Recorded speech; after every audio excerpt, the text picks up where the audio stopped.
Welcome to the Economist in Your Ear podcast. How secure are the digital systems we rely on every day, and what does it truly mean when a nation's cyber capabilities are described as larger than all others combined?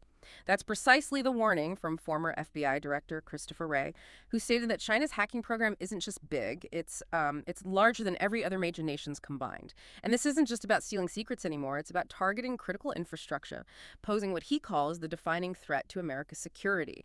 Today, we're going to explore how China built this, well, formidable cyber ecosystem from its earliest, maybe less than subtle beginnings to its current stealth and sophistication. We'll try to unpack what its ongoing development means for global security and, your own digital life, from state-sponsored espionage to the very real potential for widespread sabotage.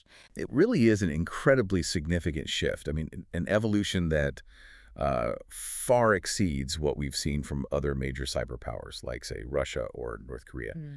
And it's not a static threat, right? It's constantly evolving, and understanding its roots and its current forms is really key to grasping the global implications for everyone. And we got a fascinating, maybe slightly alarming glimpse into how this works recently, didn't we? There was that case back in March, an indictment of 10 Chinese nationals. 2 were government officials, but 8 were employees of a private company. Typhoon, I think it was called. That's right, Typhoon.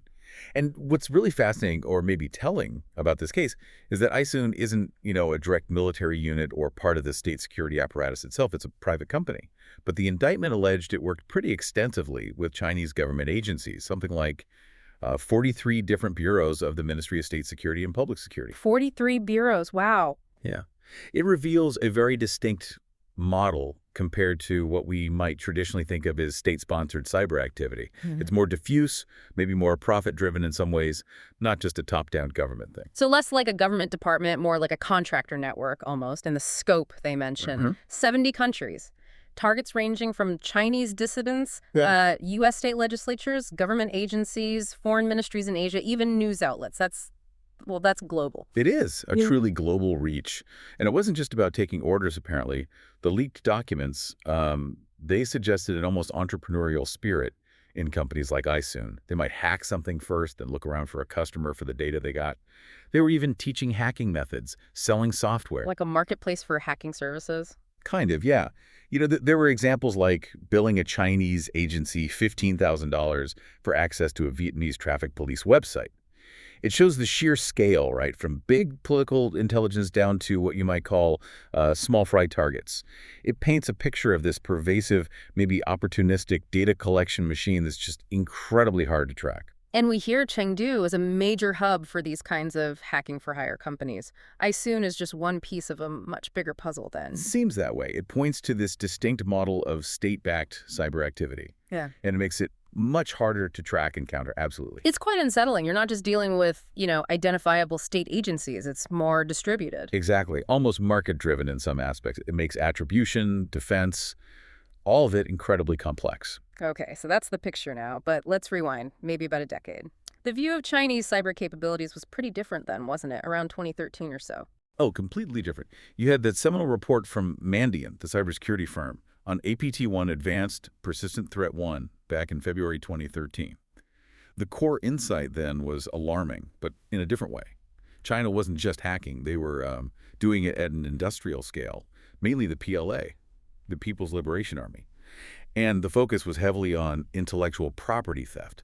But their strategy wasn't stealthy. It was described as loud, very unstealthy, almost brazen, like they were willing to be caught. Volume over disguise. Right, I remember that. And the scale of the IP theft. Wasn't it Keith Alexander, the NSA director back then, who called it the greatest transfer of wealth in history? He did. It was a staggering assessment. So the threat was recognized, at least in some circles, but you asked if the West was equipped. Yeah, or was the public more worried about a big, dramatic cyber Pearl Harbor kind of attack? I think you've hit on something important there about perception.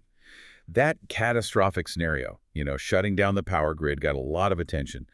The quieter, but maybe economically more damaging IP theft, that was harder for companies, even governments, to really get their arms around and defend against effectively. Right. They knew it was happening, but systematically stopping it was tough. So China was being noisy, grabbing blueprints. What was the turning point? What made them shift towards a more sophisticated, more discreet approach? For their own defense, too, presumably. It seems like there were a couple of pretty big wake-up calls for Beijing around 2012-2013. First, China apparently uncovered a network of CIA informants operating inside the country, which led to arrests, maybe worse. And then, boom, 2013, the Edward Snowden leaks happened. That exposed just how extensive U.S. cyberspying was, including inside China, targeting telecoms, universities, undersea cables. So seeing what the U.S. was capable of and experiencing their own intelligence failures. Exactly. It was likely a stark realization of their own vulnerabilities. And that seems to have really spurred the leadership to, well, get serious about cybersecurity and start investing very, very heavily.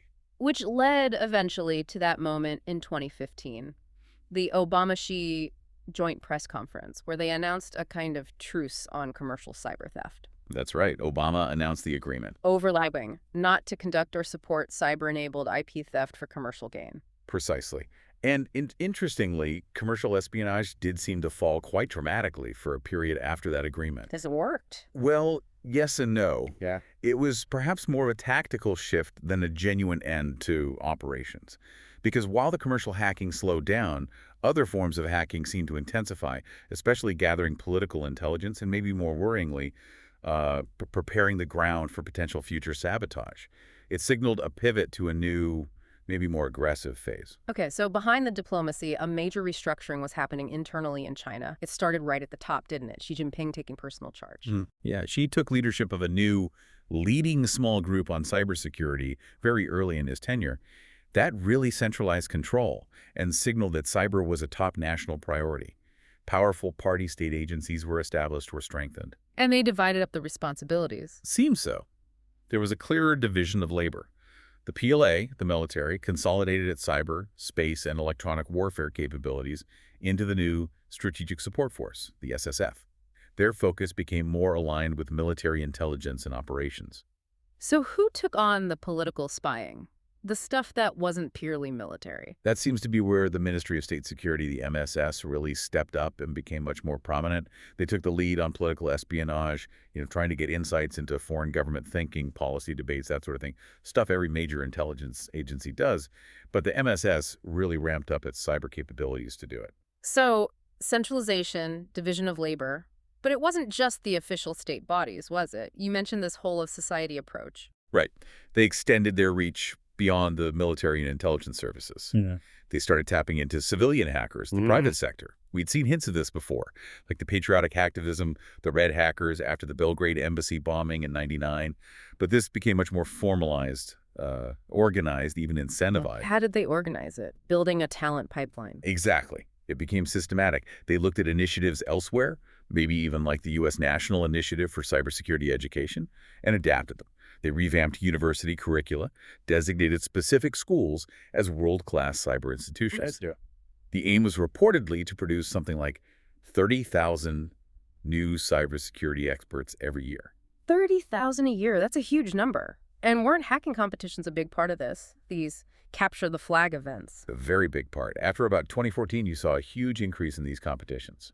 Chinese teams started showing up at international events like the big DEF CON CTF in Las Vegas and often dominating them.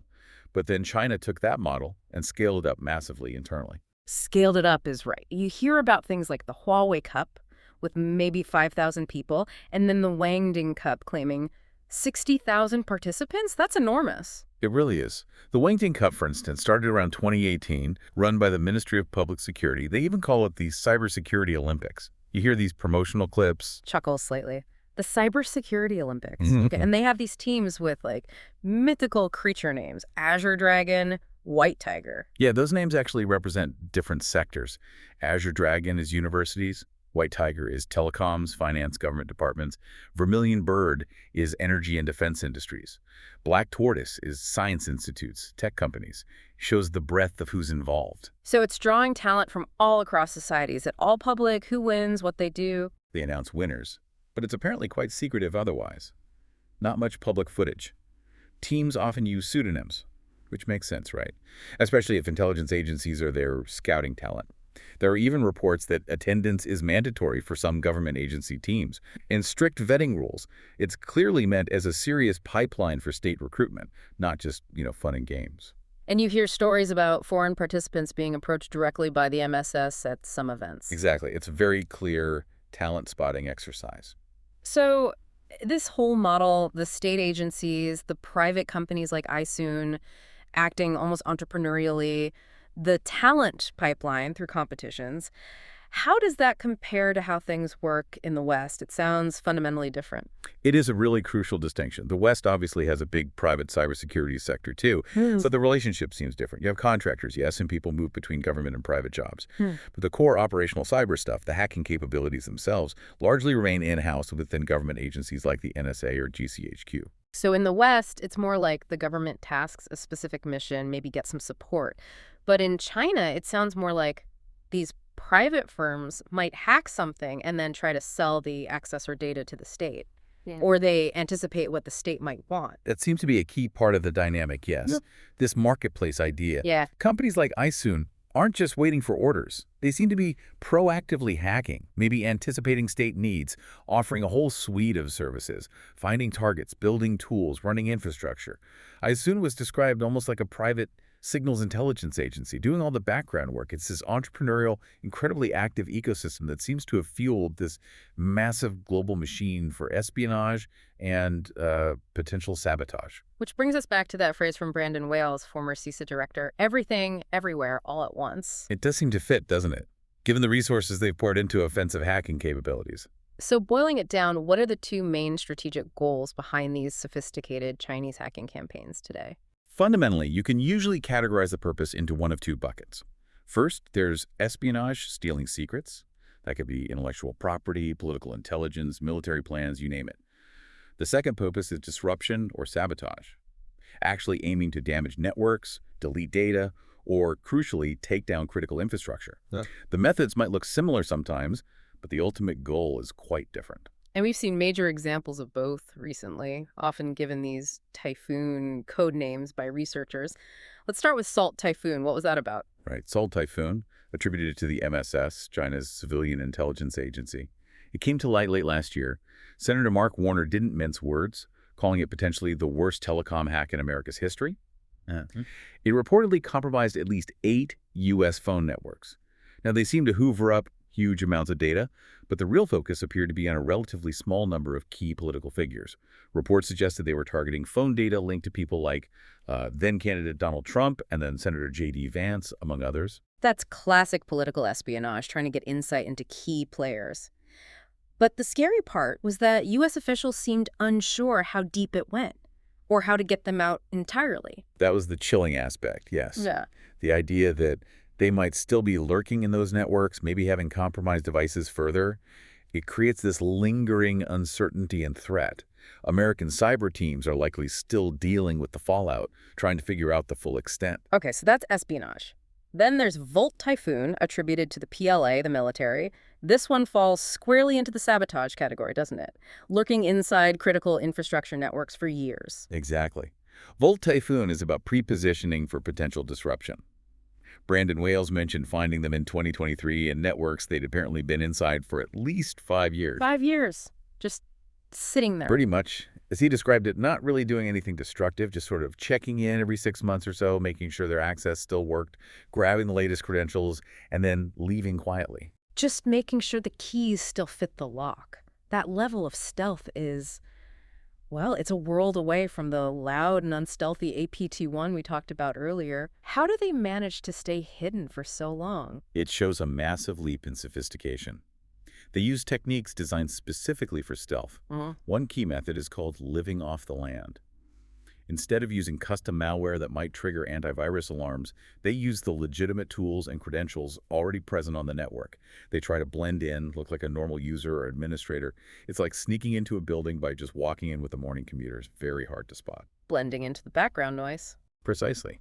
And then there's the infrastructure they use. These things called Operational Relay Box, or ORB networks. They basically route their attacks through vast networks of compromised ordinary devices around the world, like civilian home internet routers. Your router, my router? No. Potentially. I've heard stories of European officials literally knocking on people's doors because their home router was identified as a hot point used in a Chinese state attack on a government target elsewhere.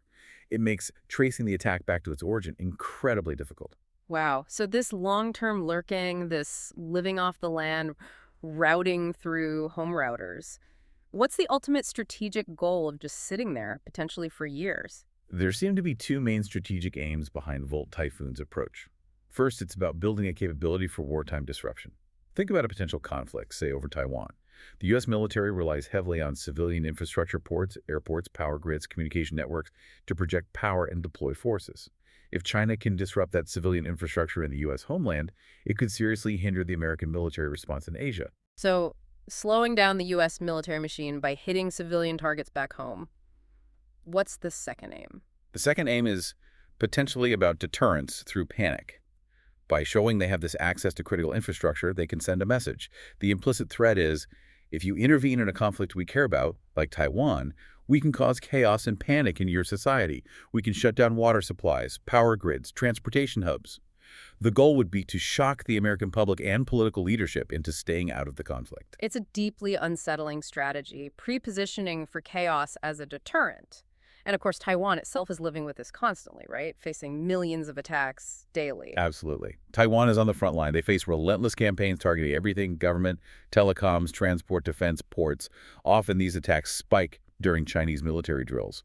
But it's also worth noting that Taiwan, despite this constant barrage, has developed significant resilience. It's a critical case study, really. It is. So facing this dual-threat pervasive espionage like Salt Typhoon, pre-positioned sabotage like Volt Typhoon, what's the answer? How should countries respond? Is it about hitting back, deterrence, or just building stronger walls? That's the core policy debate, isn't it? Striking back versus defense and resilience. Deterrence is tricky in cyberspace. Everyone spies, so retaliating against espionage is complicated.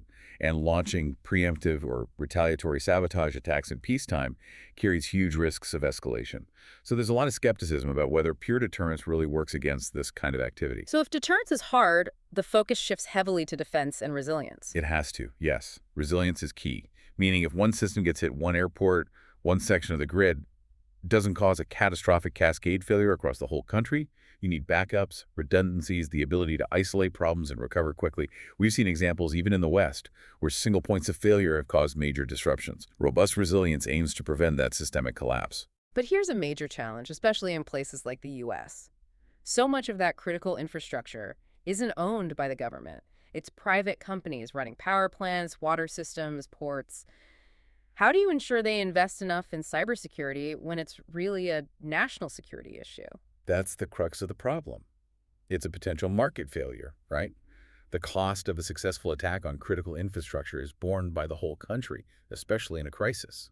But the individual company might not have the financial incentive to invest in the level of security needed from a national perspective. This points towards a need for government action, potentially mandating higher standards, providing support, creating stronger incentives for private sector investment in securing these vital systems. Which leads us to a really interesting, maybe worrying contrast. You have China, under Xi Jinping, moving towards more centralization. There's intense focus on national security, closing perceived loopholes. And then you look at the West, particularly the U.S., where the trend in recent decades has often been towards deregulation, devolving responsibility, leaving more to states or the private sector. That divergence in approach is stark. China appears to be building a highly centralized, state-directed cyber power structure, integrating military, intelligence, and even private actors towards national goals. If the West is moving towards a more fragmented, perhaps less centrally coordinated approach, that asymmetry could create significant vulnerabilities. It's a fundamental difference in how societies are organizing themselves to face the digital threats of the 21st century. It really is something to think about. We've seen China's unique, almost entrepreneurial hacking ecosystem, its shift to sophisticated stealth, and this dual threat of widespread spying and potential sabotage lurking in vital systems. So the question for you listening might be, given these capabilities and China's strategic direction and maybe a contrasting path in the West, what level of digital risk is acceptable? And what fundamental changes might be needed in government policy and private sector responsibility to genuinely secure our shared digital future? Definitely food for thought as we all navigate our increasingly connected world.